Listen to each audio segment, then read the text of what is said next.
Investor Ideas, and we're talking today with Timothy Taggart, CEO of American Growth Fund, currently the only cannabis mutual fund in the U.S. Your fund just launched 3 months ago. Can you give our listeners and our investors some of the background and pre-launch and where you stand right now?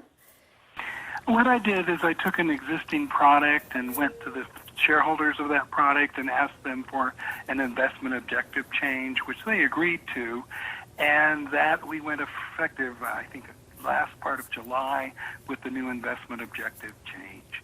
And what we are is a mutual fund that invests in the legal cannabis industry. And your fund is SEC approved to invest in publicly traded companies in that space. Can you give us the criteria, what you look for, and maybe some of the recent investments that you've made? Yeah, well, basically we've structured it so that about a third of the product, what we will invest in, will be large cap, a third moderate or middle cap, and a third small cap, okay? And some of the larger cap companies we've invested in are stuff like Abbott Labs, Microsoft with a recent investment just because they've announced that they're going to develop some software for cannabis growers to help track their type of stuff.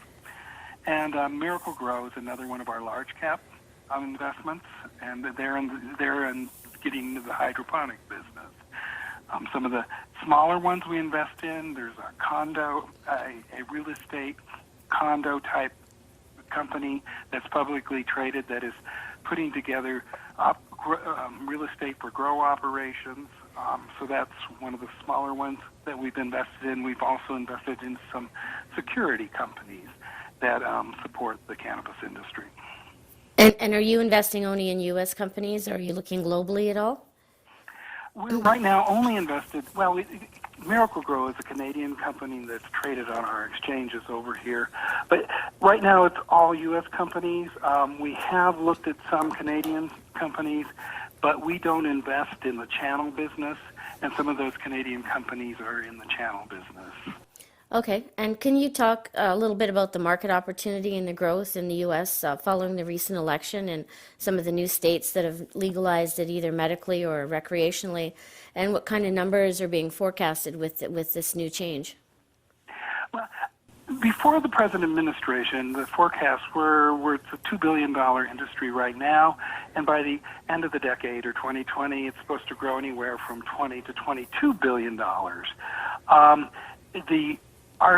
The month of November was hard on the cannabis industry type stocks because I think of a lot of uncertainty as to where the industry will go with the present administration.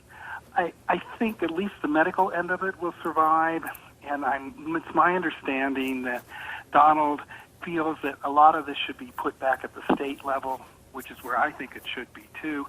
And if that's the case, then places like California, which came online this year for retail, and Florida this year for medical, are two huge growth markets.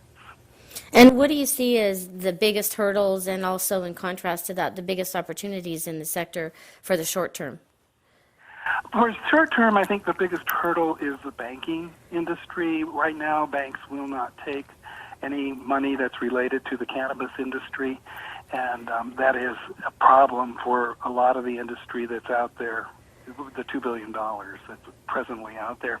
Recently, Colorado, which is a little further ahead than a lot of states have done, announced, it was in just last week, I think in the Denver Post, that the first 10 months of this year, we saw the industry totaled $1 billion. And finally, for retail investors that are looking at investing in public companies in the space, what would you suggest in terms of their due diligence? What kind of resources? How should they approach it?